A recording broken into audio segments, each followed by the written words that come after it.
그럼 당장 나가세요! 벽에 부딪힌 그 말이 제게 되돌아왔어요. 며느리의 목소리였죠. 날카롭고 차가우면서도 되돌릴 수 없는 목소리였습니다. 추석 명절이었어요. 그날 다음 달 있을 손주 돌잔치 비용 얘기가 나왔습니다. 곧이어 들린 건 제 아들의 목소리였어요. 그래, 엄마. 그냥 가세요. 오늘은 좀 지금은 안 되겠어요.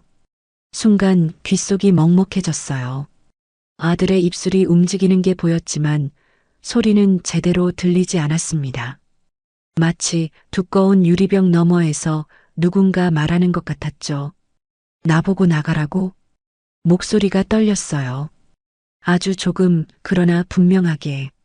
며느리는 눈을 내리깔지도 않았어요. 그냥 저를 똑바로 쳐다봤죠. 그 눈빛에는 어떤 미안함도 없었습니다. 오히려 귀찮다는 표정이었어요. 죄송하지만 어머니, 제 어머니도 계시고 지금 이런 얘기 나누기엔 분위기가 좀 그러네요. 부드러운 말투였어요. 공손한 말투였고 높임말도 제대로 썼죠. 하지만 그 부드러움이 오히려 칼끝보다 차가웠습니다. 죄송하지만 뒤에 진짜 미안함은 없었어요. 아들이 덧붙였어요. 엄마가 그 말은 안 하셨어야죠. 체면도 있고 우리가 지금 얼마나 신경 쓰고 있는데요. 가슴 한가운데가 무너졌어요. 제가 낳아서 키운 그 얼굴을 봤습니다. 밤새 열날 때 등을 토닥여주던 그 아이를, 대학 등록금 마련하려고 새벽 청소일 나가던 그때 그 아이를 위해 살았던 제 젊은 날들을 떠올렸어요. 그런데 지금 그 아들이 절 내쫓고 있었습니다. 내가 뭘 그렇게 잘못했니? 돈이 없다고 한마디 한 게 그렇게 창피한 일이야? 며느리가 바로 대답했어요. 예. 이런 자리에서 그런 말은 안 하셔야죠. 우리 부모님들이 들으시면 어떻게 생각하시겠어요? 거실 소파 쪽을 돌아봤어요. 사돈이 앉아 계셨죠. 단정한 옷차림에 깔끔하게 손질한 머리, 그리고 미소 같지도 않은 미소를 띤 얼굴이었어요. 그분은 저를 보고 계셨습니다. 눈빛이 차가웠죠. 동정도 아니고 무시도 아닌 그저 역시 그렇군 하는 표정이었어요. 내가 왜 그분 눈치를 봐야 하니? 며느리가 짧게 숨을 내쉬었어요. 그 한숨 소리가 또렷하게 들렸습니다. 이제 시대가 달라졌어요, 어머니. 부모도 자기 몫은 내야죠. 그게 요즘 방식이에요. 요즘 방식? 그 말이 제 귀에 꽂혔어요. 저 같은 사람은 옛날 방식이란 말이었죠. 쓸모없고 구시대적이고 이해 못하는 늙은이라는 뜻이었습니다. 아들이 말했어요. 그래, 엄마. 며느리 말이 맞아. 이런 걸로 불편하게 만들지 말고 그냥 나가세요. 그 말은 며느리의 칼날 뒤에 박힌 쇠망치 같았어요. 제 안에서 뭔가가 무너지는 소리가 들렸죠. 손에 든 냄비가 기울었어요. 미역국 국물이 냄비 가장자리로 출렁거렸습니다. 조금만 더 기울면 쏟아질 것 같았죠. 눈앞에서 아들의 입술이 계속 움직이는데 무슨 말인지는 들리지 않았어요. 나가세요. 그 말만 계속 울렸습니다. 식탁을 바라봤어요.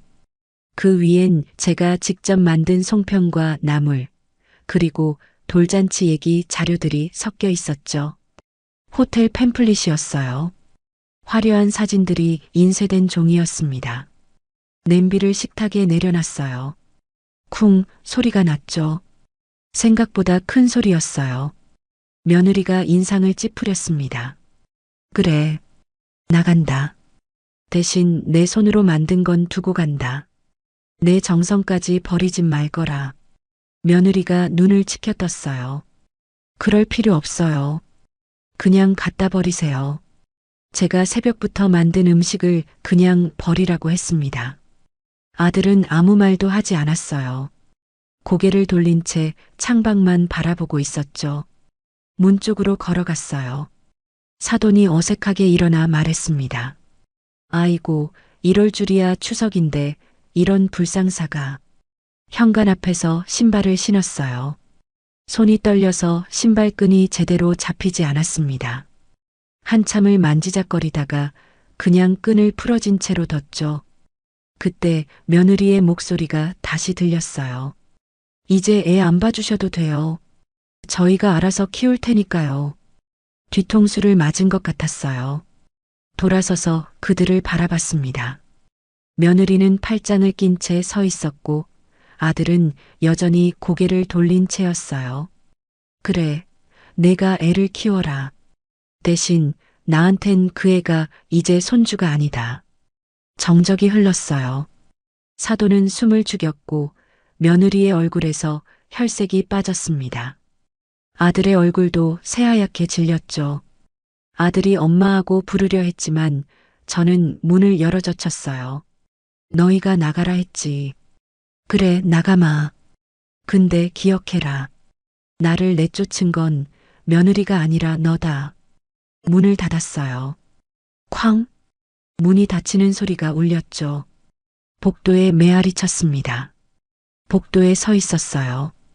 형광등 불빛이 하얗게 내려앉아 있었죠. 엘리베이터 버튼을 눌렀습니다. 손끝이 차갑게 식어 있었어요. 빨간 불이 켜지고 아래쪽 화살표가 깜빡거렸어요. 엘리베이터가 올라오는 기계음이 웅웅거렸습니다. 등 뒤로 아들네 집 현관문이 보였어요. 문 너머에서 소리가 들렸습니다. 사돈의 낮은 한숨. 괜히 그러셨다는 말. 그리고 아들의 목소리. 괜히 흥분했다고 했죠. 며느리가 대답했어요. 그럼 어떻게 했어야 하냐고. 그 셋의 목소리가 뒤섞였어요. 저는 그 소리를 끝까지 들었습니다. 그게 제가 이 집에서 듣는 마지막 가족의 합창 같았어요. 딩동. 엘리베이터 문이 열렸습니다. 안으로 들어갔어요. 거울에 제 얼굴이 비쳤습니다. 참담했죠. 얼굴이 창백하고 입술은 바짝 말라 있었어요. 이상하게도 눈물이 나오지 않았어요. 대신 속이 뜨겁게 타올랐습니다. 가슴 한가운데가 불덩이처럼 뜨거웠어요. 층수가 내려갈수록 오늘 싸움이 어디서 시작됐는지 그 장면이 되살아났습니다. 사건은 돌잔치 얘기에서 시작됐죠. 명절 음식이 식기도 전에 며느리가 그 얘기를 꺼냈어요. 요즘은 호텔에서 하는 게 기본이래요. 사돈분들이랑 상의했는데 반반으로 하면 깔끔하다고 했습니다. 사돈이 맞장구 쳤어요. 첫 손주인데 체면도 세워야 한다고요. 체면. 그 말이 나왔을 때 저는 송편 하나를 손으로 집었어요. 말을 꺼내려다 말았죠. 며느리가 테이블에 팸플릿을 펼쳤어요. 샹들리에 꽃장식, 넓은 홀, 뷔페 음식들. 이 정도 패키지면 괜찮을 것 같다고 했어요. 인당 5만 원 정도라고요. 5만 원. 100명이 오면 500만 원. 150명이면 750만 원. 계산이 금방 났습니다. 그걸 반반 낸다는 게 제가 절반을 낸다는 뜻이었어요. 저는 입술을 적셨어요. 나는 요즘 일도 못하고 손주 키우느라 여유가 없다고 조심스레 말했습니다. 사돈이 쓴웃음을 지었어요. 그럼 형편 되시는 대로 하시라고 했죠. 형편 되시는 대로. 그 말투가 저를 아래로 눌렀어요. 오늘 제가 이 자리에서 들은 첫 모욕이었습니다. 며느리가 저를 똑바로 바라봤어요. 근데 어머니 그렇게 말씀하시면 사돈분들 앞에서 저희가 너무 민망하다고 했죠. 돈 없다는 소리 제발 하지 말라는 뜻이 들어 있었습니다. 이 집이 누구 집인데 제가 돈 얘기를 함부로 못한단 말입니까? 결혼하던 해로 돌아가야 해요. 그때 아들과 며느리가 전화를 걸어왔었죠. 전세가 모자란다고요. 사돈 쪽은 여유가 없대요. 저는 통장을 꺼냈어요. 제 노후 자금이 들어있는 통장. 평생 모은 돈이었습니다. 내가 해줄게 그렇게 말했죠. 며느리가 먼저 고개를 끄덕이며 눈을 반짝였어요. 어머니 정말이냐고 저희 너무 감사하다고요. 그때의 그 표정이 아직도 눈에 선합니다. 환하게 웃던 얼굴, 고마워하는 눈빛. 그런데 그게 진짜였을까요? 진심이었을까요? 엘베로 돌아와 1층이었습니다. 로비로 나왔어요. 찬 공기가 밀려들었죠. 자동문이 열리면서 바깥 바람이 들어왔습니다. 손에는 아직 반찬 봉투가 들려 있었어요. 아침에 싸운 것이었습니다. 내가 왜 이런 취급을 받는 거지? 집도 해줬어요. 애도 키웠고요. 매달 생활비도 보탰습니다. 손주 기저귀 갈고 분유 먹이고 밤새 재웠죠. 그런데도 저는 손님처럼 불려와서 체면을 깎이고 쫓겨났습니다. 눈물이 날 줄 알았는데 나오지 않았어요. 대신 속이 싸하게 비어갔습니다. 아파트 단지를 빠져나왔어요. 정류장이 보였죠. 버스를 기다리는 사람들 줄 끝에 섰습니다. 손에 든 봉투가 무거웠어요. 그제야 깨달았습니다. 이건 단 하루의 싸움이 아니라 오래전부터 조금씩 무너져 온 결과였다는 걸요. 봉투를 꽉 쥐었어요. 그래, 알겠다. 그 말이 속으로 흘러나왔습니다. 버스가 왔어요. 안으로 들어가 창가 자리에 앉았습니다. 창밖으로 아파트 단지가 멀어졌어요.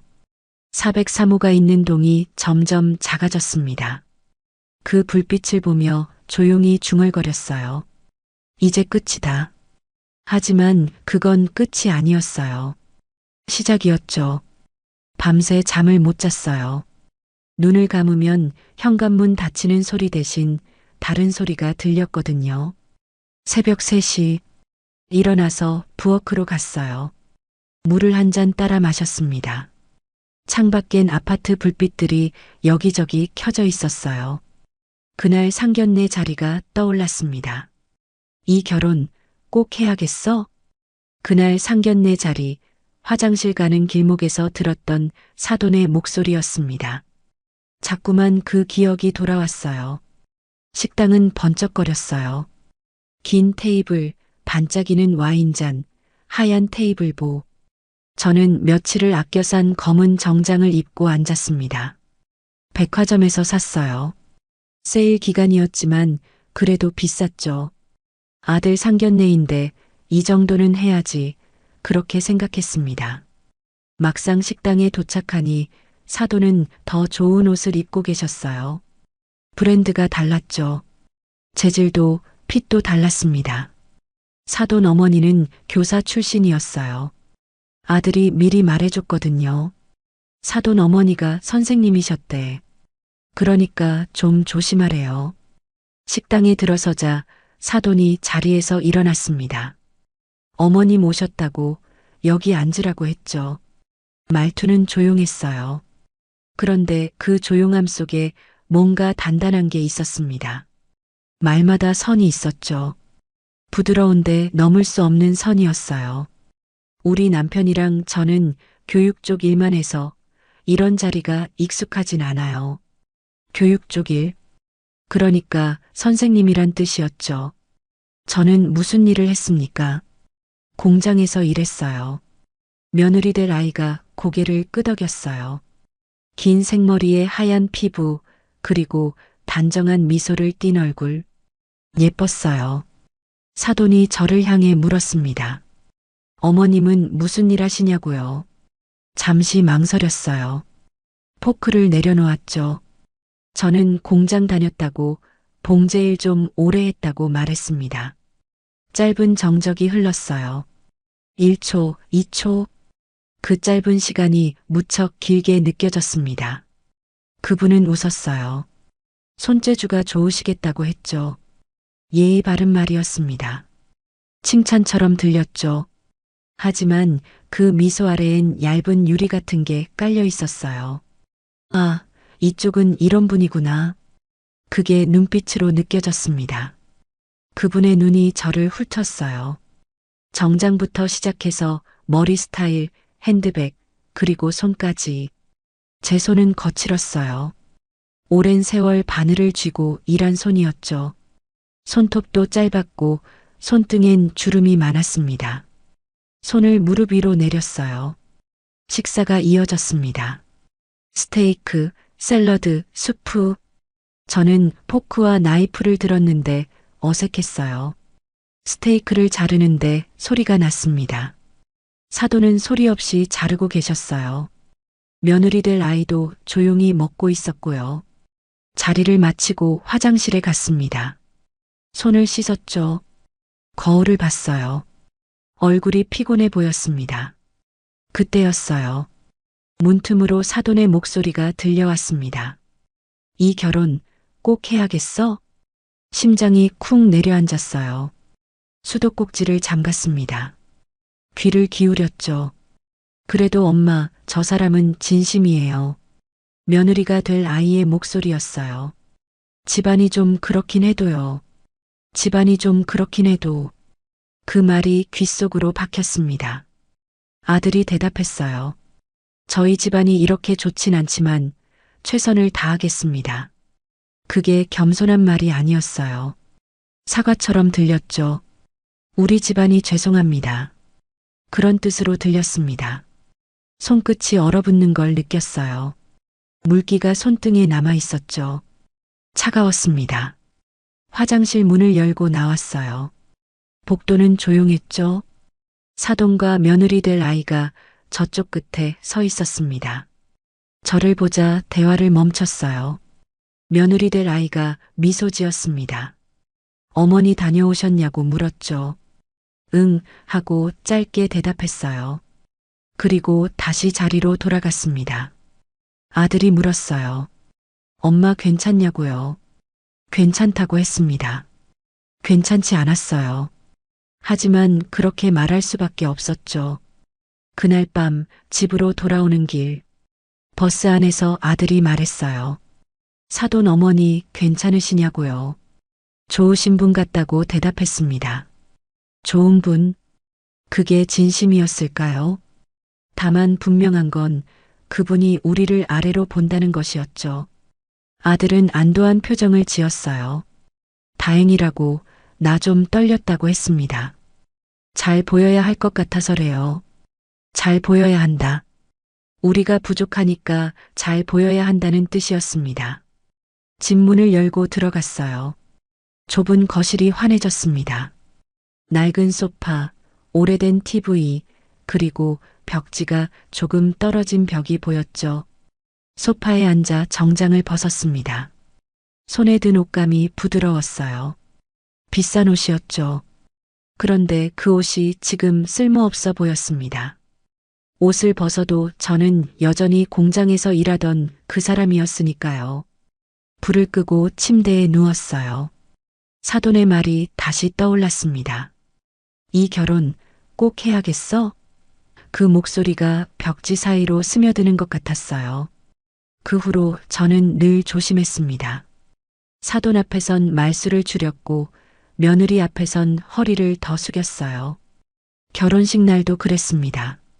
저는 구석에 서 있었어요. 사돈 쪽 하객이 더 많았어요. 교사 동료들, 학부모들, 친척들이었죠. 우리 쪽은 적었어요. 친척도 몇 없었고 친구도 몇 없었습니다. 줄에 선생님이 말했어요. 두 집안이 하나 되는 날이라고요. 하나.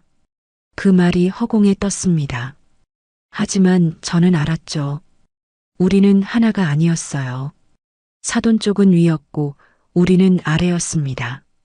신혼집을 마련할 때도 그랬어요. 전세금이 모자랐습니다. 아들이 전화를 걸었죠. 사돈 쪽은 여유가 없대요. 여유가 없다. 교사 부부인데 여유가 없을까요? 아니면 내고 싶지 않은 걸까요? 내가 해줄게. 통장을 꺼냈습니다. 평생 모은 돈이었어요. 아들을 키우며 한 푼, 두 푼 모은 돈. 언젠가 제가 아플 때 병원비로 쓰려고 모은 돈이었습니다. 은행에 갔어요. 창구 직원이 물었죠. 전액 인출하시냐고요. 네, 아들 결혼 자금이라고 했습니다. 돈을 찾아서 아들에게 건넸어요. 아들은 잠시 망설였습니다. 엄마 괜찮냐고 이거 엄마 노후 자금 아니냐고요. 괜찮다고 했어요. 너 결혼하는데 뭐가 아깝겠냐고요. 며느리가 옆에서 눈을 반짝였습니다. 어머니 정말이냐고, 저희 너무 감사하다고요. 그때의 그 표정이 아직도 눈에 선합니다. 환하게 웃던 얼굴, 고마워하는 눈빛. 그런데 그게 진짜였을까요? 진심이었을까요? 그렇게 저는 모든 걸 해줬어요. 집도, 돈도, 제 시간도요. 손주가 태어난 후로는 매일 그 집에 갔습니다. 기저귀 갈고, 분유 먹이고, 밤새 재웠죠. 며느리는 직장을 다녔어요. 아들도 바빴고요. 그래서 제가 손주를 키웠습니다. 그런데 오늘 그 집에서 그 아이들이 저를 내쫓았어요. 돈 얘기 한 번 했다고요. 그리고 오늘 저는 깨달았습니다. 그날 이미 시작된 거였다는 걸요. 그들이 저를 무시하기 시작한 건 어제부터가 아니었어요. 처음부터였습니다. 상견례 날부터였어요. 한 달이 흘렀어요. 그 사이 아무 연락도 없었죠. 아들도 며느리도요. 처음 며칠은 휴대폰을 자주 확인했습니다. 혹시 전화가 왔나, 혹시 문자가 왔나 싶어서였죠. 하지만 아무것도 없었어요. 일주일이 지났어요. 2주일이 지났고요. 그리고 한 달이 되었습니다. 처음엔 오히려 편했어요. 아침마다 눈 뜨면 이제 급하게 밥 차릴 일도, 젖은 기저귀 버릴 일도 없었죠. 주방엔 고요가 깔렸습니다. 싱크대 위엔 아무것도 놓여있지 않았어요. 커피를 천천히 마셨습니다. 신문을 읽었고요. TV를 켰죠. 아침 드라마가 나오고 있었어요. 며느리와 시어머니가 싸우는 장면이었습니다. 채널을 돌렸어요. 뉴스가 나왔습니다. 정치 얘기, 경제 얘기, 날씨 예보. 그걸 보다가 또 채널을 돌렸어요. TV를 껐습니다. 거실이 조용해졌죠.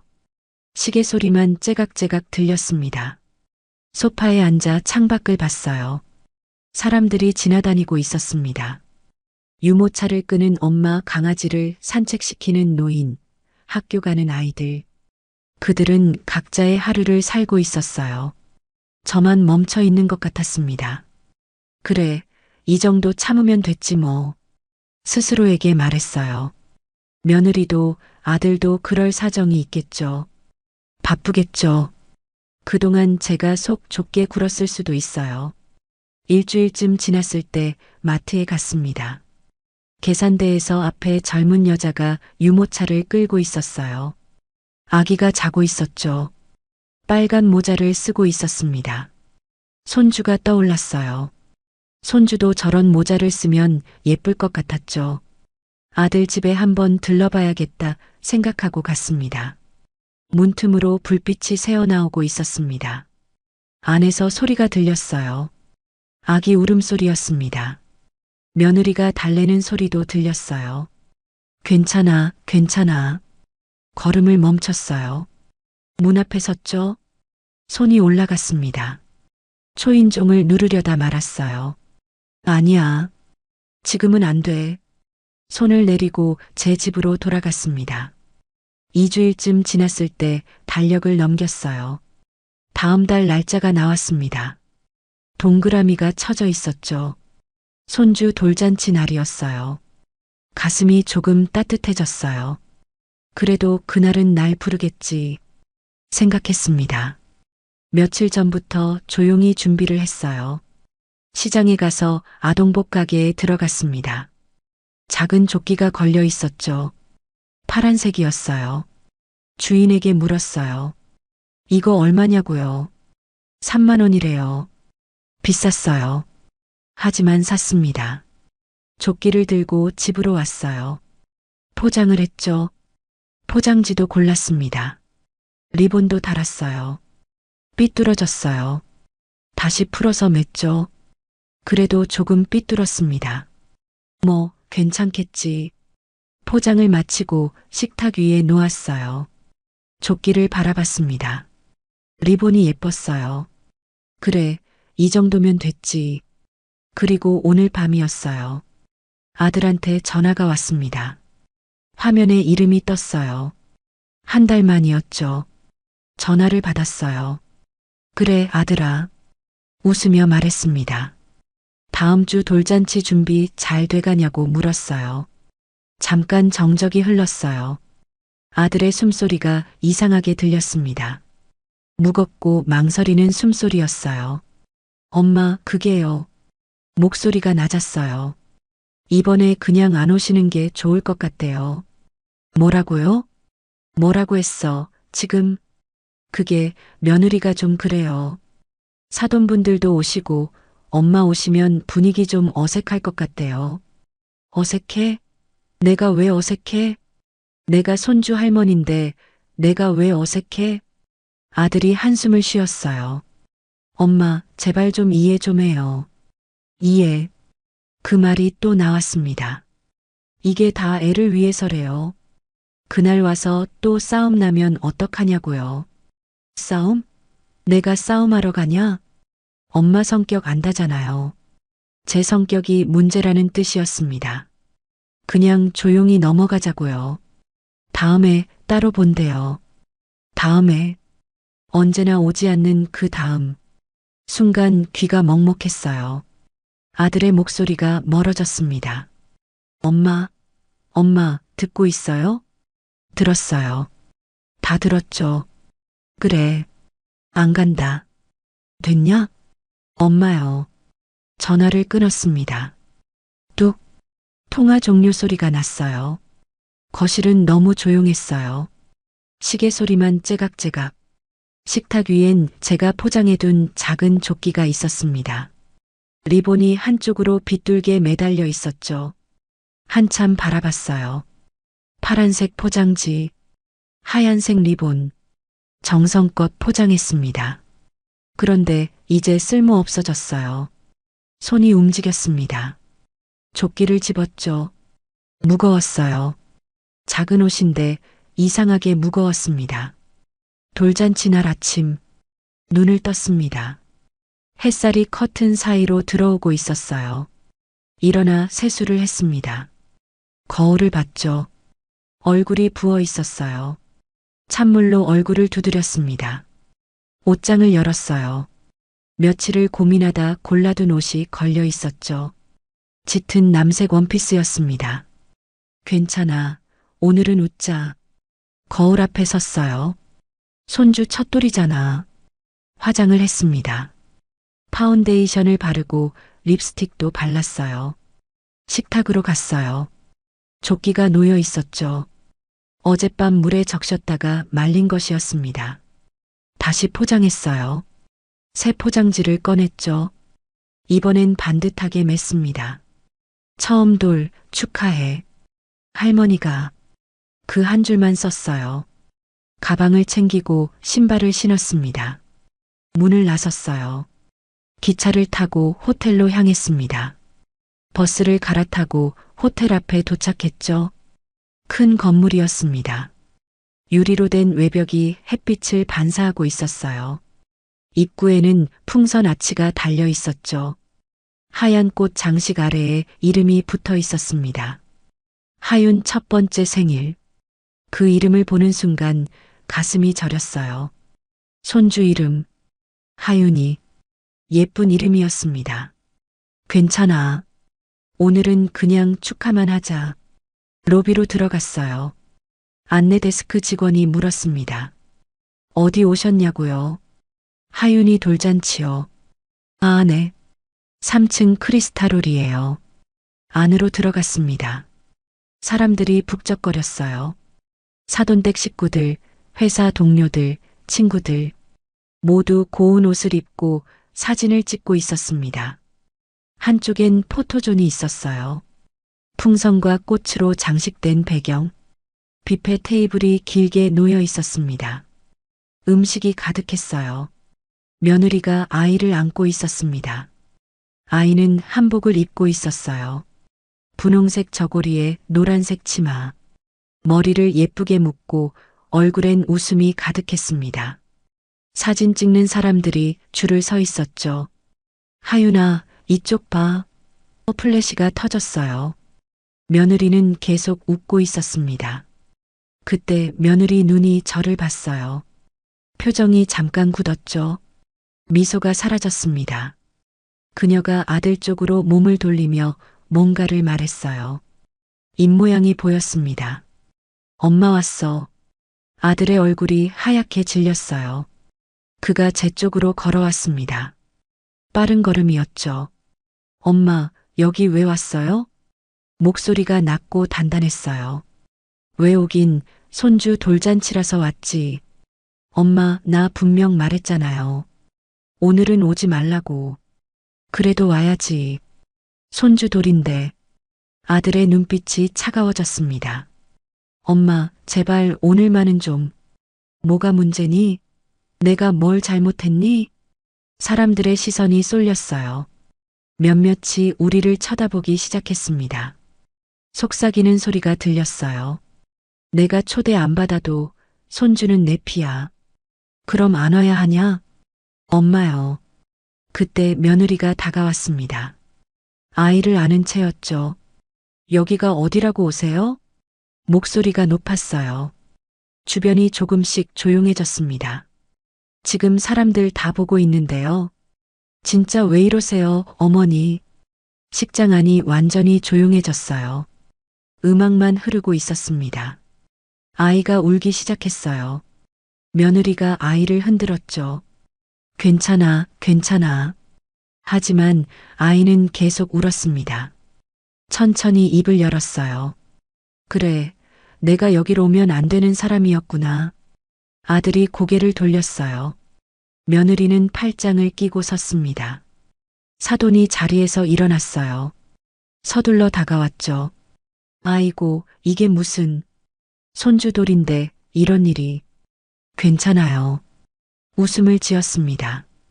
축하해요. 이제 진짜로 내 얼굴 볼 일 없을 거예요. 돌아섰어요.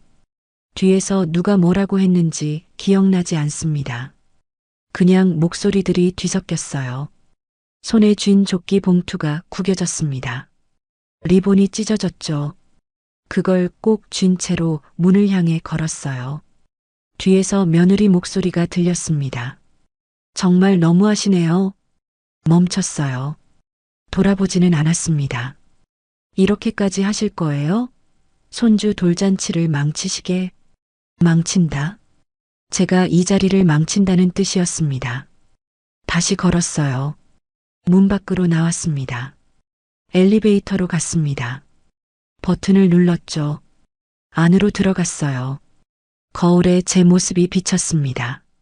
화장이 번졌어요. 립스틱이 지워져 있었죠. 눈가가 검게 번졌습니다. 밖으로 나왔습니다. 바람이 차가웠죠.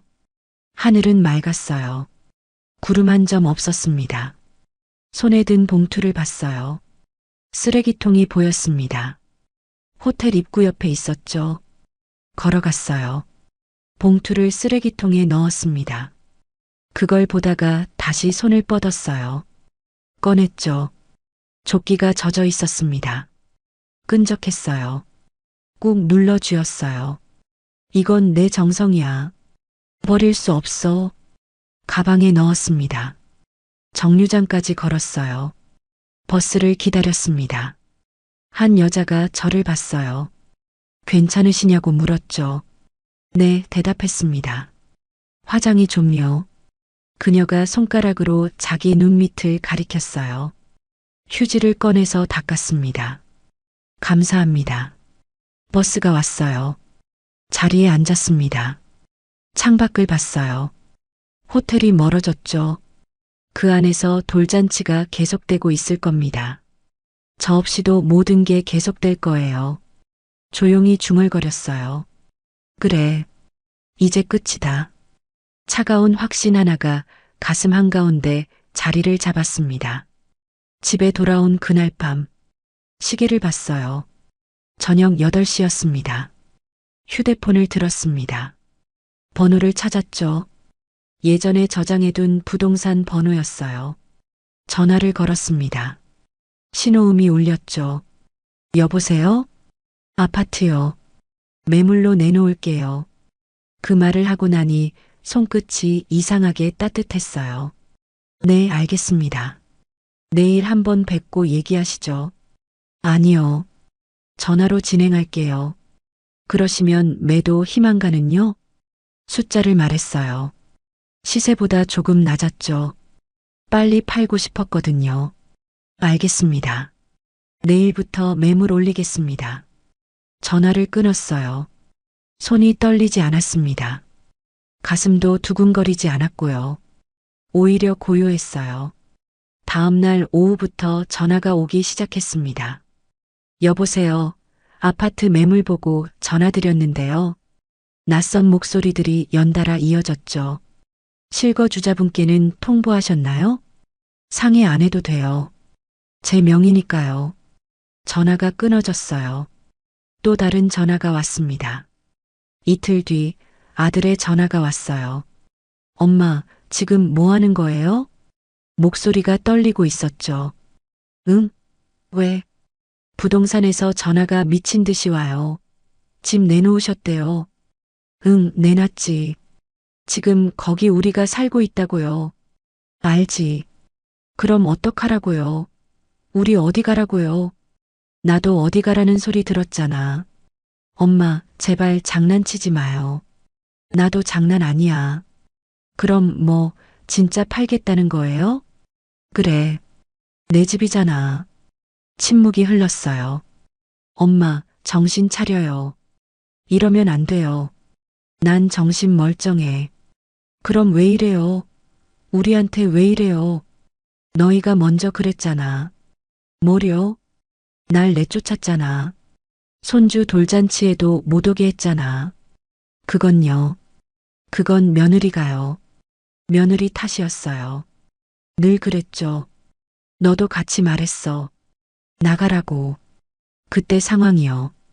상황은 무슨. 넌 날 내쫓았어. 그게 다야. 전화를 끊었습니다. 며칠 뒤엔 며느리가 전화를 걸었어요. 저녁 9시쯤이었죠. 어머니, 지금 부동산에서 계속 찾아와요. 그래요? 현관문에도 쪽지 붙이고 전화도 끊이질 않아요.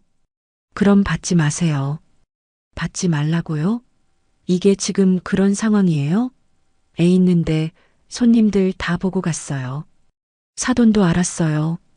그럼 조심해서 살면 되지요. 진짜 왜 이러세요? 너희가 먼저 나가라 했잖아. 그래서 내가 나가는 대신 너희를 내보내는 중이야. 그녀가 무언가 욕을 내뱉었어요. 정확히 들리지 않았지만 욕인 건 분명했습니다. 전화를 끊었어요. 며칠 후 경찰이 왔습니다. 초인종이 울렸죠. 문을 열었어요. 여기 김은자님 댁 맞습니까? 네. 가정 문제로 신고가 들어왔습니다. 들어오세요. 경찰이 거실에 앉았습니다. 한 명이 수첩을 꺼냈어요. 아드님께서 신고하셨는데요. 동의 없이 집을 매물로 내놓으셨다고요. 네, 맞아요. 아드님 가족이 현재 그 집에 거주 중이시죠? 네. 그럼 사전에 협의는 하셨나요? 아니요. 그런데 왜요? 제 명의예요. 제 집이니까요. 서류를 꺼냈어요. 등기부등본이었죠. 미리 떼어놓은 것이었습니다. 등기상 명의가 어머님으로 되어 있네요. 네. 그렇다면 법적으로는 문제가 없습니다만요. 그럼 됐네요. 하지만 가족 간 문제니까 대화로 풀어보시는 게요. 대화는 이미 끝났어요. 어머님요. 집은 제 거예요. 팔 권리도 제게 있어요. 그게 다예요. 경찰은 더 할 말이 없는 듯 했어요. 일어났습니다. 가족 간에 잘 해결되시길 바랍니다. 감사합니다. 문을 닫았어요. 소파에 앉았습니다. 가슴이 두근거리지 않았어요. 오히려 평온했습니다. 그날 밤 아들이 제게 마지막으로 전화를 걸었어요. 밤 11시였죠. 엄마, 진짜 이럴 거예요? 목소리가 지쳐 있었어요. 분노보다는 절망에 가까웠습니다. 집 팔지 마요. 제발. 싫다. 그럼 우리 어디 가라고요? 그건 내가 알 바 아니지. 엄마, 돈이 급한 거면 말해요. 우리가 갚을게요. 갚는다. 이제 와서 갚는다고 했어요. 돈 때문이 아니야. 그럼 뭐 때문인데요? 너희가 나한테 했던 말 때문이지. 전화기 너머로 작은 흐느낌 같은 소리가 들렸어요. 엄마, 우린 정말 몰랐어요. 그때 엄마가 그렇게 상처받을 줄이요. 이제 와서 그런 소리 하지 마. 진짜 미안해요. 우리 잘못했어요. 미안하면 다야? 내가 받은 상처는? 엄마요. 너희 돌잔치 날 나 쫓아낸 거 기억나? 그건요. 사람들 앞에서 망신당한 거 기억나? 엄마, 그때는요. 됐어. 이제 듣기 싫어. 엄마, 제발. 한 번만요. 한 번은 이미 줬어. 여러 번 줬어. 근데 너희가 뭘 했어? 대답이 없었어요. 이제 내 차례야. 내가 너희한테 받은 거 돌려주는 거야. 전화를 끊었습니다. 뚝. 다음 날 부동산에서 전화가 왔어요. 어머님, 매수자 나왔습니다. 진행하세요. 네, 계약금은 다음 주에 입금됩니다. 계약금이 들어왔습니다. 중도금도 들어왔죠. 달력에 동그라미를 쳤어요. 2달 후, 그날이 잔금일이었습니다. 그 집 사람들은 버텼어요. 집이 팔린 뒤에도 나가지 않았습니다. 새 주인이 찾아왔어요. 인터폰을 눌렀을 겁니다. 하지만 문을 잠그고 있었죠. 이웃 아주머니에게 전화가 왔어요.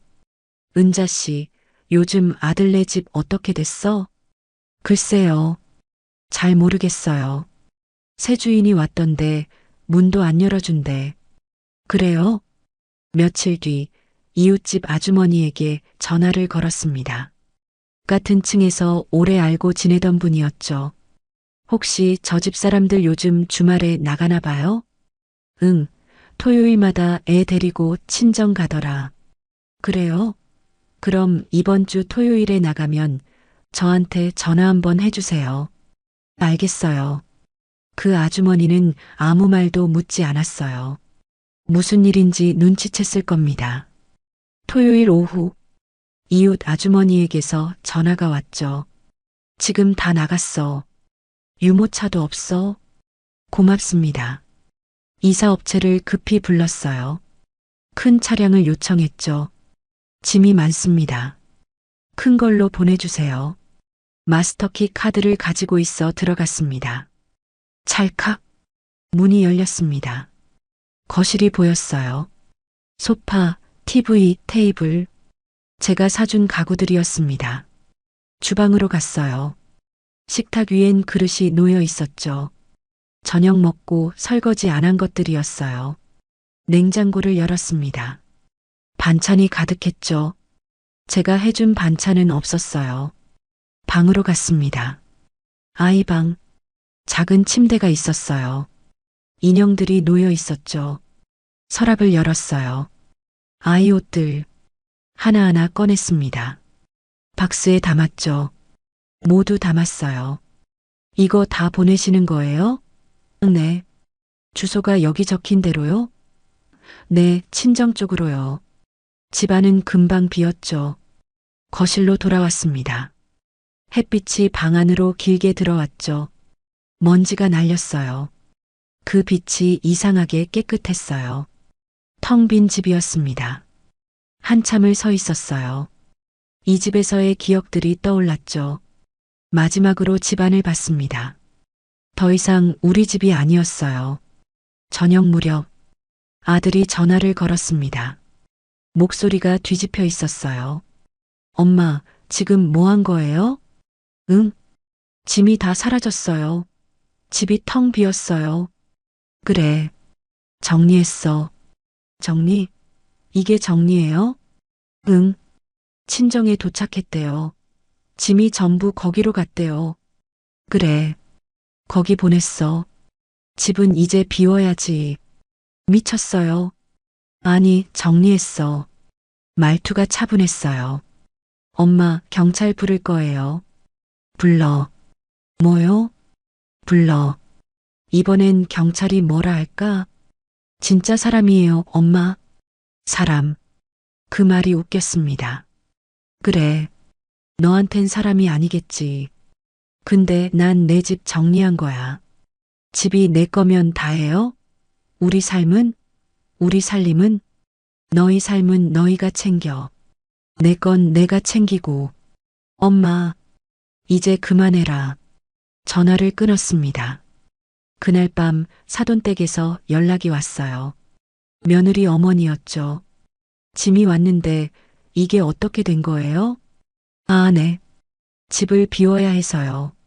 집을 비운다고 우리 집으로 보내요? 딸이 친정에서 살아야 할 것 같아서요. 지금 장난하시는 거예요? 아니요. 진심이에요. 당장 이 짐 치워가세요. 안 돼요. 뭐라고요? 이제 아들네가 그쪽에서 살아야죠. 좋은 집이니까 걱정 마세요. 지금 뭐라고 하신 거예요? 목소리가 떨렸어요. 분노였죠. 딸 잘 보살펴 주세요. 제가 못한 걸 해주시면 될 것 같아요. 이 사람이 지금 전화를 끊었습니다. 다시 걸려왔죠. 받지 않았어요. 휴대폰을 꺼버렸습니다. 창밖을 봤어요. 불이 꺼져 있었죠. 하지만 제겐 그 불 꺼진 창문이 이상할 만큼 평화로워 보였습니다. 달이 떠올랐어요. 보름달이었죠. 화냈습니다. 조용히 중얼거렸어요. 이제 끝났다. 후회는 없었어요. 죄책감도 없었죠. 오히려 홀가분했습니다. 짐을 쌌어요. 제 짐이었죠. 옷 몇 벌, 책 몇 권, 그리고 통장. 집 팔아서 받은 돈이 들어있는 통장이었습니다. 그 돈이면 충분했어요. 새로 시작하기에 충분했죠. 기차를 타고 남쪽으로 내려왔어요. 창밖으로 풍경이 빠르게 지나갔습니다. 아파트 단지가 사라졌죠. 높은 건물들이 낮아졌어요. 회색 도시가 초록빛으로 바뀌었습니다. 논이 보였어요. 밭도 보였고요. 비닐하우스 사이로 아침 햇살이 길게 누워 있었어요. 그때 처음으로 가슴이 아무데도 묶여 있지 않다는 걸 알았습니다. 숨을 쉬었죠. 깊게, 천천히. 지금은 작은 마을에 살아요. 바다가 보이는 마을입니다. 집은 작아요. 방 2개, 부엌 하나, 작은 마당이 있죠. 월세예요. 비싸지 않았습니다. 마당이 있어서 골랐어요. 텃밭을 만들고 싶었거든요. 이사 온 다음 날부터 땅을 일궜습니다. 삽을 들었죠. 흙을 팠어요. 돌을 골라냈고요. 땀이 났습니다. 등이 아팠죠. 하지만 기분이 좋았어요. 흙 냄새가 좋았거든요. 며칠 뒤 씨를 뿌렸습니다. 상추, 고추, 마늘. 작은 모종도 샀어요. 토마토와 깻잎. 물을 줬죠. 매일 아침 물을 줬습니다. 새싹이 났어요. 조그맣고 연두빛 새싹이었죠. 그걸 보며 웃었습니다. 오랜만에 웃었어요. 닭도 키워요. 2마리. 갈색 닭 1마리, 흰색 닭 1마리. 시장에서 샀습니다. 할머니, 이거 키우기 쉬워요. 모이만 주면 돼요. 그래요? 그럼 2마리 주세요. 집으로 데려왔어요.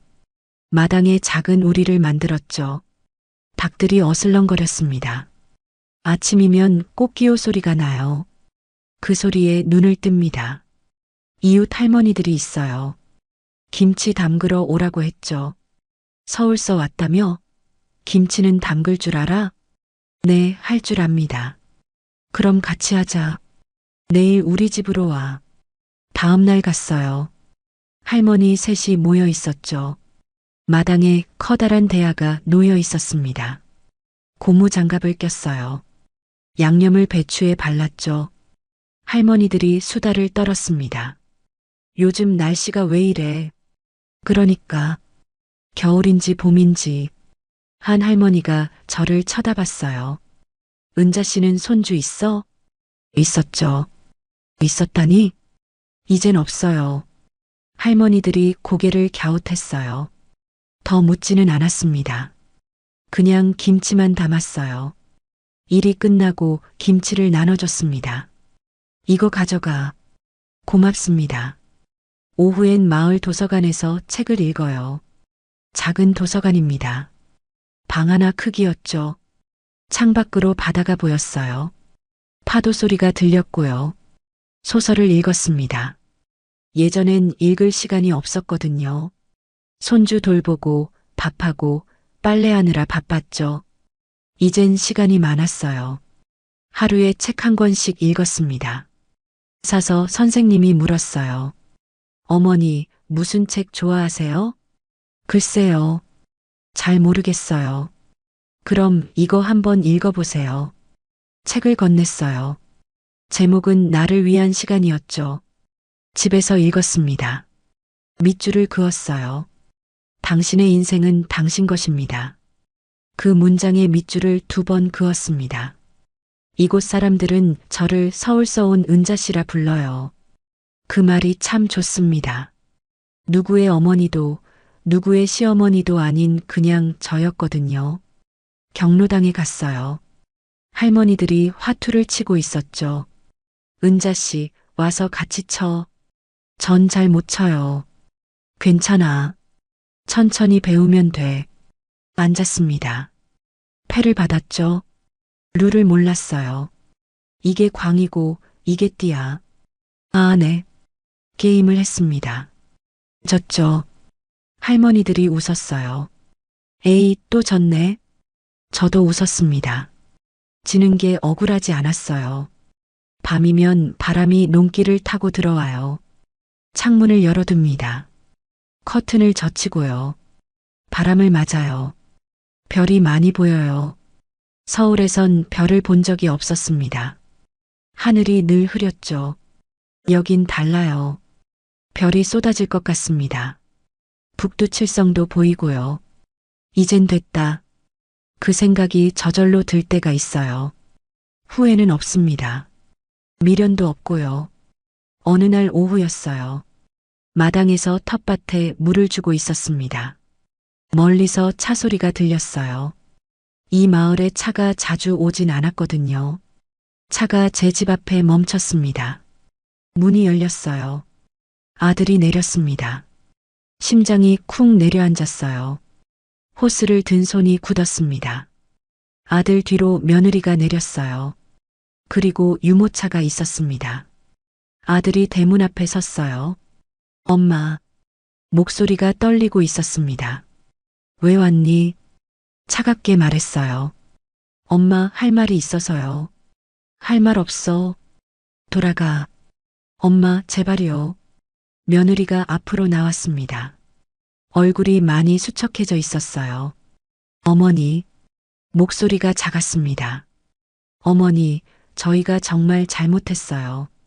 저는 호스를 내려놓았습니다. 수도꼭지를 잠갔죠.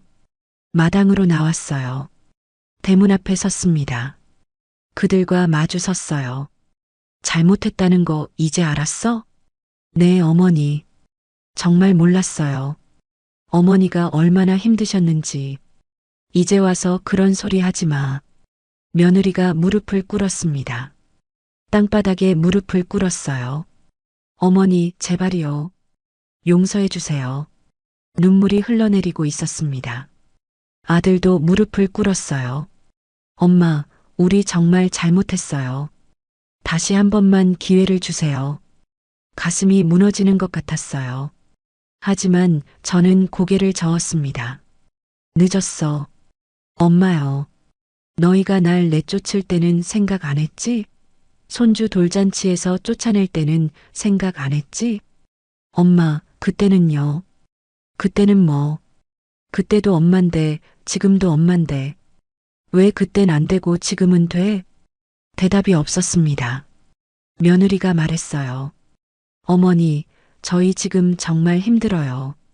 원룸에서 셋이 살고 있어요. 애가 크는데 공간도 없고요. 그래서 도와주세요. 다시 시작하고 싶어요. 도와달라고? 웃음이 나왔습니다. 내가 너희한테 도움받은 게 뭐가 있니?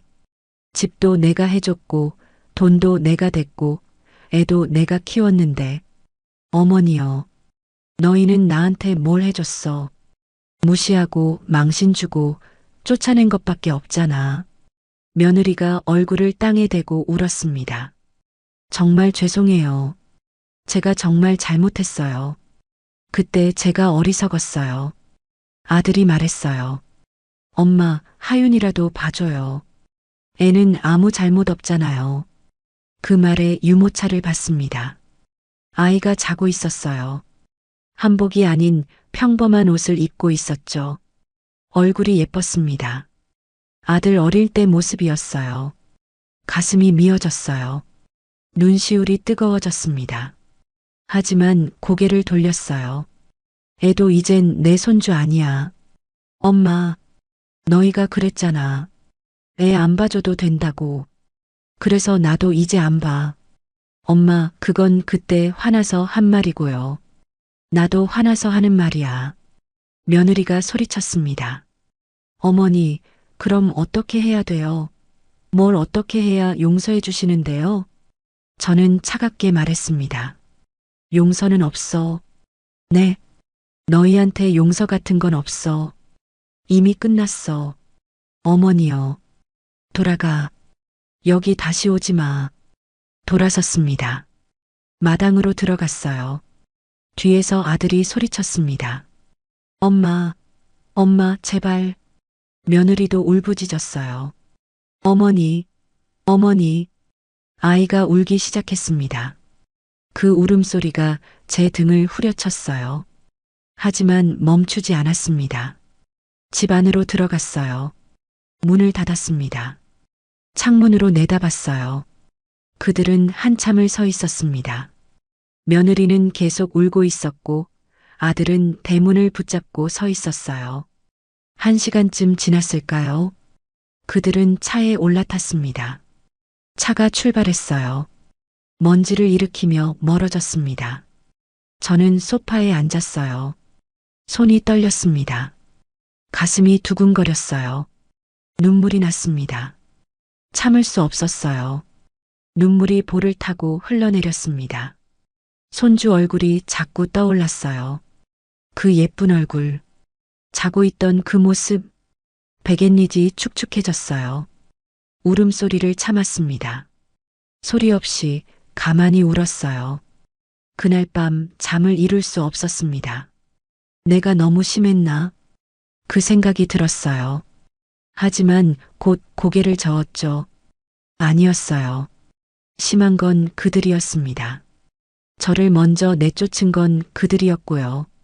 그런데도 가슴이 아팠어요. 새벽이 되어서야 잠이 들었습니다. 다음 날 아침, 눈을 떴어요. 햇살이 창문으로 들어왔습니다. 일어나 세수를 했어요. 거울을 봤죠. 눈이 퉁퉁 부어 있었습니다. 부엌으로 갔어요. 커피를 끓였습니다. 마당이 보였어요. 텃밭에 상추가 싱싱했습니다. 고추도 빨갛게 익어가고 있었어요. 닭들이 모이를 쪼고 있었습니다. 평화로웠어요. 하지만 마음 한편이 무거웠습니다. 더 이상 편지가 오지 않았어요. 문자도 오지 않았고요. 정적이 흘렀습니다. 어느 날 저녁, 경로당에서 할머니들과 화투를 치고 있었어요. 한 할머니가 물었습니다. 은자 씨, 아들한테서 연락 왔어? 아니요. 그래도 괜찮아? 네. 후회 안 해? 저는 잠시 패를 내려놓았어요. 후회요? 응. 그래도 자식인데. 후회는 안 해요. 진짜? 네. 제가 선택한 거니까요. 할머니가 고개를 끄덕였습니다. 그래, 내 인생이지. 게임을 계속했어요. 졌습니다. 할머니들이 웃었어요. 저도 웃었습니다. 집으로 돌아오는 길, 별이 쏟아질 것 같았어요. 밤하늘이 참 맑았습니다. 집에 도착했어요. 불을 켰습니다. 소파에 앉아 창밖을 봤어요. 텃밭이 보였습니다. 어둠 속에서도 그 윤곽이 보였어요. 내일 아침이면 또 물을 주러 나갈 겁니다. 씨를 뿌리고 물을 주고 거두는 일. 그게 제 하루였어요. 그게 제 인생이었습니다. 손주 얼굴이 떠올랐어요. 아프지 않다면 거짓말이겠죠. 하지만 후회는 없었어요. 이게 제가 선택한 길이었으니까요. 창밖을 봤습니다. 별이 떠오르고 있었어요. 북두칠성이 보였습니다. 밝게 빛나고 있었어요. 저는 조용히 중얼거렸습니다. 그래, 이게 인생이지. 심은 대로 거두는 거, 받은 만큼 주는 거, 미워도 아파도 그래도 계속 사는 거. 그게 인생이야. 눈을 감았습니다. 내일도 해가 뜰 겁니다. 내일도 별이 뜰 거예요. 그리고 저는 여기서 제 밭을 가꾸며 살아갈 겁니다. 혼자서, 하지만 평온하게.